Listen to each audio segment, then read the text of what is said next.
Queensland kana tapapa. Aidha uriwe kwa sati.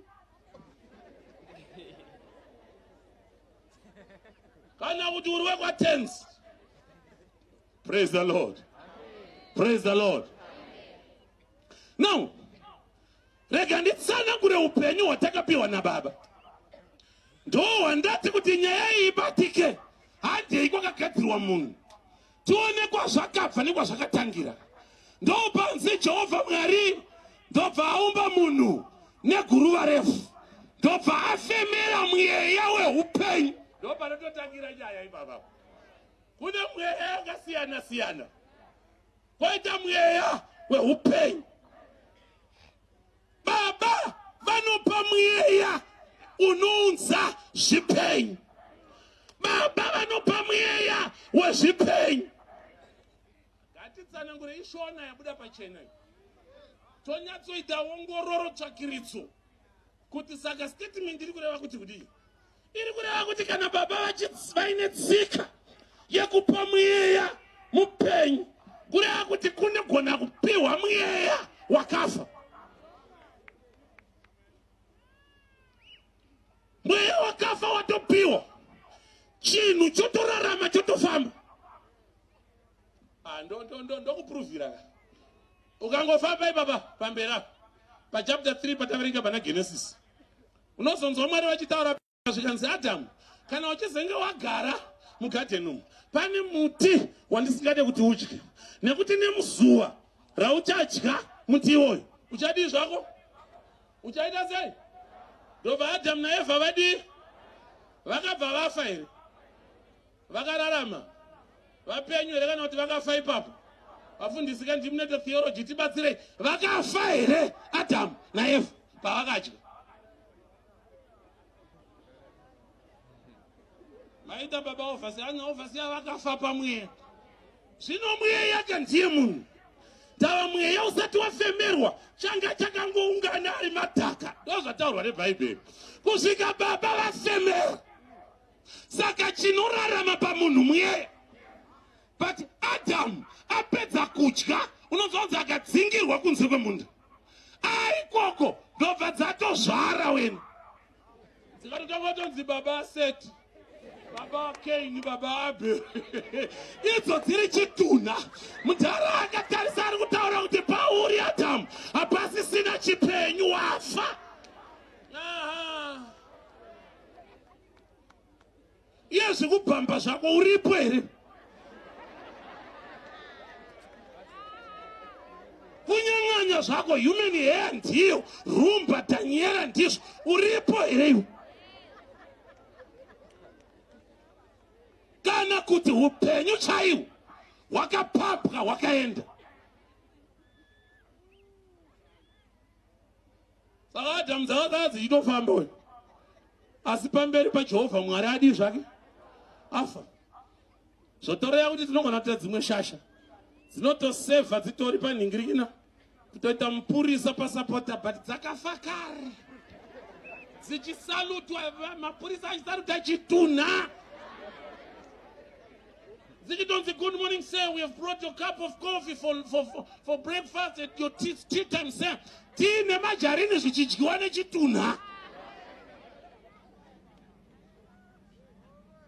Ndombofamba bijana ipapo.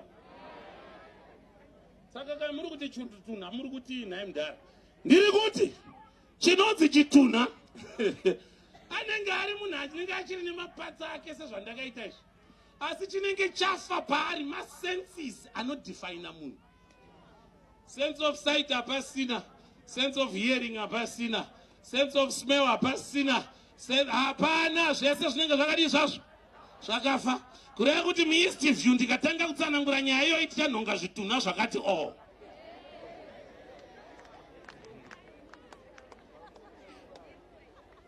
Ndine rimwe basa randaiboshanda muhurumende raindisanganisira kuenda kunoatenda tsaoni panenge pafiwa. Taiti tikasvika paaccident scene tikaona pakarara mukadzi mukuru, zvinofanira kunge zvakavharwa zviri pachena, toti siyanai naye musapedze nguva afa. madola anokurumidza kubata inga munogara kuEast View 1 stare chirungu rakanaka kudai muHarare. Ukaona uri kuona magariro emadzimai ndiwo yachaiwa. Kaona mwana wangu yarapo zvaakavhara apa ukaona zvaapachena.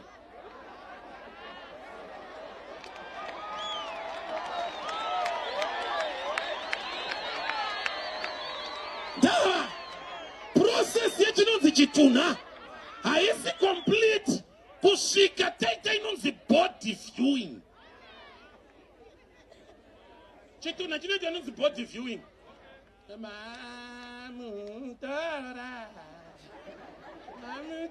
nai baba.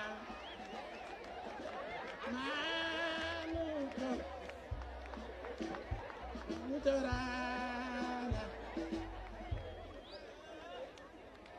Unoti pavanenge vachidzungudza musoro vachiti wakabatana vari kureva kuti chii tapedza body viewing. Unofunga kuti kununa ukaona vadzungudza musoro vachiti chakabatana usafunga kuti wakudzwa hanzvadzi vatopedza nechitunha. Mweya womwari chaiwo nemweya weupenyu hausisimo mumwanasikana. When the insider is outsider, we have a moving corpse.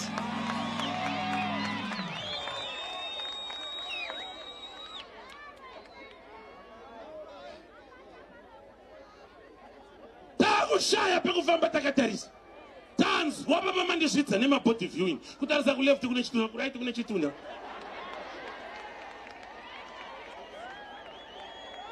Tiitirei mushe vanhukadzi imi gara mukombi kudai kuleft wakaminurirwa kuright wakaburitirwa mazamu pachena.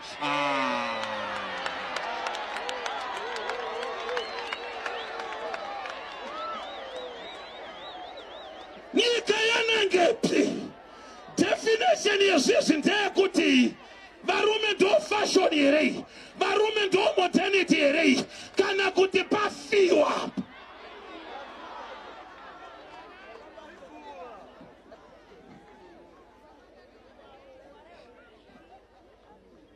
There's a certain young man akambofa rimwe gore netsaona. He was very young and zvakarwadza vanhu.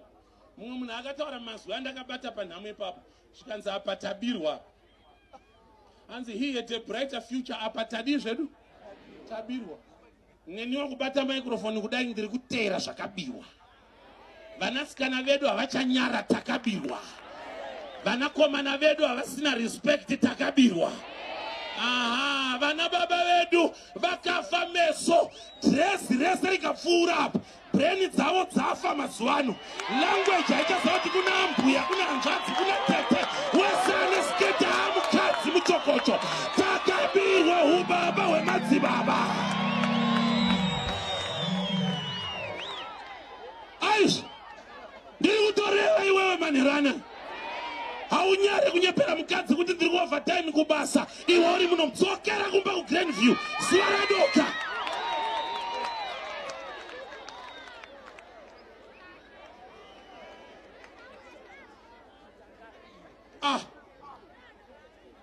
Mwari wagona wanyatsodzima magetsi kuti mundinzwe muri kudzimba idzodzo. Baba mukuru, imba yehura haisi imba. Dzokera kumba kubudiriro kunze kwadoka.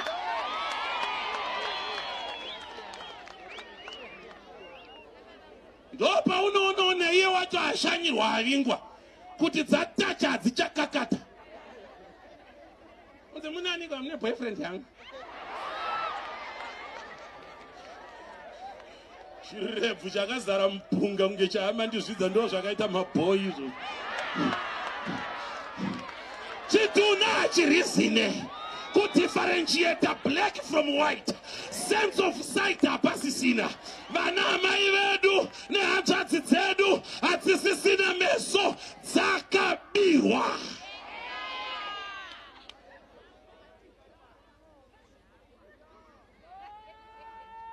Torakagubhuke mvura tifambe inwa tichifamba. Nuiririra ndikutaura zvinhu zvemusoro pano. Penyu hauri kurarama ndiri kutotaura uri kuseka hako but moyo wangu uri kubleeda. kuti vanhu vanorarama sei vasina Mwari, vasina upenyu sehwatiri. Iwe unobozera kuti tikatona vakadzi vakashama vaya vekumavenue tinotonzwa kurutsa kukuda kuburitsa sadza chai.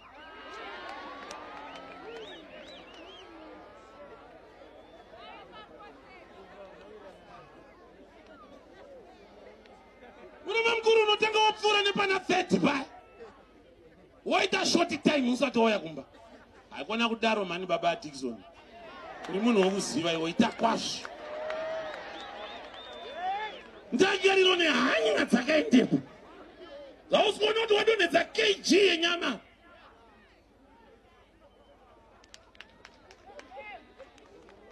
Usamhanya uri kusvika kuitira vana hasha kumba, vari kuda nyama yawasiya kufambi. Zvinhu zvakaoma muZimbabwe, zvinhu zvakaoma. Zvai machakusiwa matebha isi nyama. Dzikama.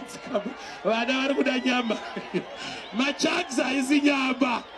Dzikamai baba Arorenzi, dzikamai.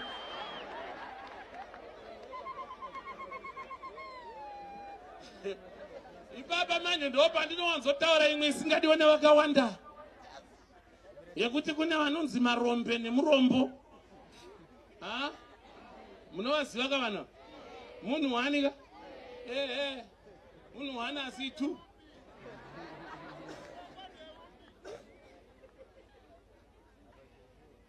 Murombo ndaasinawo. Wakana wakangozvarigwawo kwachiruka wokurira ikoko uchita zveharugwa. Zvakutoda upenyu unopiwa nababa. Otherwise unochonera ikoko. Unokurira koorogwa ikoko wogozvara uriyo. Kure kwaunosvika uchibuda magutu. Iteni of yeDriefontein. Takadzoka ipapo takapedza takadzokera kwaRafomoyo Basera Nyambande takaenda.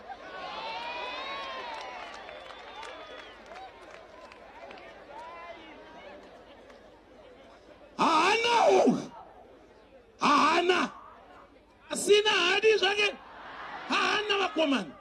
Maida kuti nditangire papi? Mai vangu vakanga vasina, baba vangu vakanga vasina, handinawo. Ndiye anonzi murombo, asi rinonzi rombe.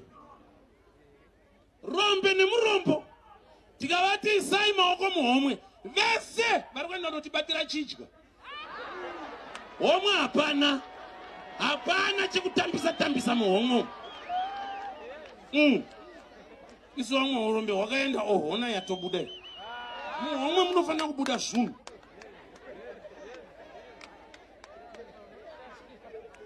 Asi musiyano wavo ndewekuti idzi dzatakuti Gaston irombe akamboita mukana muchinda.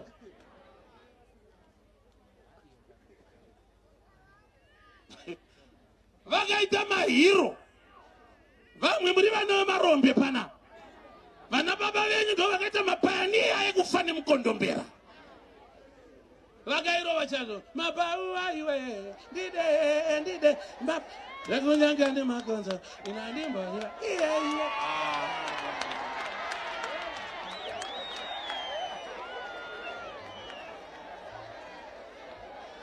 Zvinenge zviri kure. Baba vako vakatamba mabhauwa. Iwewe ndiwo watowesi. Hadi kuinzwa nyaya iyoyo. Hadi kuinzwa nyaya iyoyo. Akabanzi tem.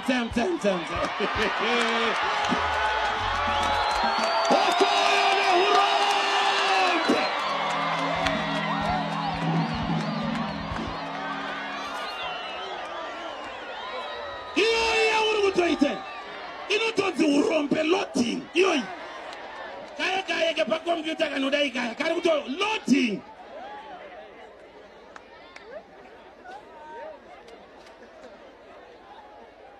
Mukadzi mukuru kupisa poto uchi wakaisa ma earphones. Ukona chi? Iyoyi chi? Ibaba. Kudhara.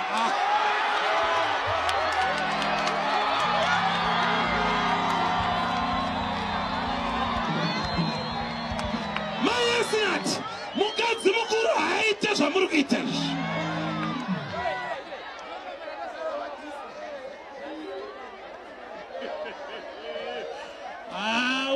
Ndinotorewa kuti wazosvikwa ka. Aha.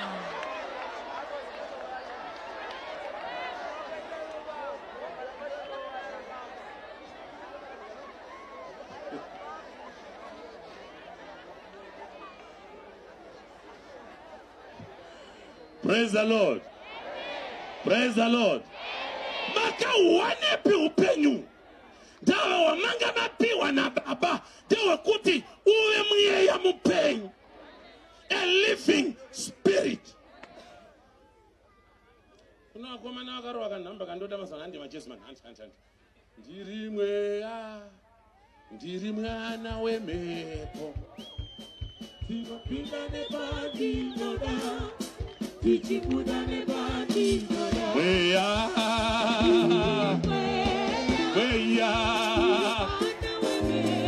Dinopinda. Tichibuda. Nika yose. Soga life ya mdara. Bana wangu. Iwe.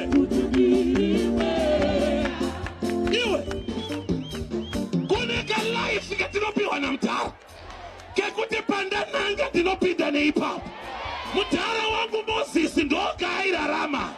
Achinzwisa kuti mutara akati nepakungo tsvuku. Hatidzokere shure dinopinda. Kuneka life katinopiwa na baba. Kanopiwa vanonzi vana. Msilendi kana tapapa. Aidha uriwe kwa sati. Kana kuti uriwe kwa tens. Praise the Lord. Praise the Lord. Now, rega nditsana kure upenyu watakapiwa na baba. Ndo wandati kuti nyaya ibatike. Hadi iko kakatiriwa munhu. Tuone kwa zvakabva nekwa zvakatangira. Ndo panzi Jehovha Mwari ndobva aumba munhu neguruva refu. Ndobva afemera mweya weupenyu. Ndo panototangira nyaya ibaba. Kune mweya yakasiyana siyana. Koita mweya weupenyu. Baba vanopa mweya unounza zvipenyu. Baba vanopa mweya wezvipenyu. Ngatitsanangure ishona yabuda pachena. Tonyatsoita ongororo tsvakiritso. Kuti saka statement iri kureva kuti kudii? Iri kureva kuti kana baba vaine tsika yekupa mweya mupenyu, kureva kuti kunogona kupiwa mweya wakafa. Mweya wakafa watopiwa. Chinhu chotorarama chotofamba. Ndokuprovira. Ukangofamba ibaba pambera. Pa chapter 3 pataverenga pana Genesis. Unozonzwa Mwari vachitaura zvikanzi Adamu, kana uchizenge wagara mugarden pane muti wandisingade kuti udye, nekuti nemuzuva rauchadya muti iwoyo uchadii zvako? Uchaita sei? Ndobva Adamu naEvha vadii? Vakabva vafa here? Vakararama? Vapenyu here kana kuti vakafa ipapo? Vafundisi kandimunete theology tibatsirei. Vakafa here Adamu naEvha pavakadya? Maita baba ofasi, ana ofasi vakafa pamweya. Zvino mweya yake ndiye munhu. Tava mweya usati wafemerwa, changa chakangoungana ari madhaka. Ndozvataurwa neBhaibheri. Kusvika baba vafemera. Saka chinorarama pamunhu mweya. But Adamu apedza kudya, unonzwa akadzingirwa kunze kwemunda. Aikoko ndobva dzatozvara wena. Dzikatotongotonzi baba Seti, baba Kaini, baba Abel. Idzo dziri chitunha. Mudhara akatarisa ari kutaura kuti pauri Adamu hapasisina chipenyu, wafa. Iye zvikubhamba zvako uripo here? Kunyang'anya zvako human hair ndiyo, rumba Daniela ndizvo, uripo here iwe? Kana kuti upenyu chaiwo wakapapwa wakaenda. Saka mdzakadzi inofamba we. Asi pamberi paJehovha Mwari adi zvake. Afa. Zvotoreva kuti tinogona kuita dzimwe shasha. Dzinotosevha dzitori panhingirina. Kutoita mupurisa pasapota but dzakafa kare. Dzichisalutwa mapurisa achisaluta chitunha. Zichitonzi, good morning sir, we have brought your cup of coffee for breakfast at your tea time sir. Tea nemajarini zvichidyiwa nechitunha. Ndombofamba bijana ipapo. Saka kai muri kuti chitunha muri kuti nhaye mudhara. Ndiri kuti chinonzi chitunha anenge ari munhu achinenge achiri nemapatsa ake sezvandakaita izvi. Asi chinenge chafa paari masenses anodefina munhu. Sense of sight hapasina, sense of hearing hapasina, sense of smell hapasina, hapana zvese zvinenge zvakadi zvazvo zvakafa. Kureva kuti muEast View ndikatanga kutsanangura nyaya iyo tichanhonga zvitunha zvakati oh.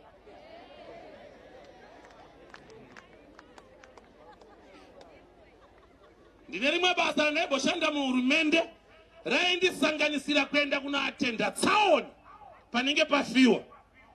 Taiti tikasvika paaccident scene tikaona pakarara mukadzi mukuru zvinofanira kunge zvakavharwa zviri pachena, toti siyanai naye musapedze nguva afa. Adola vanhu vanokurumidza kubata inga munogara kuEast View 1. Stare chirungu rakanaka kudai muHarare. Ukaona uri kuona magariro emadzimai ndiwo yachaiwa. Kaona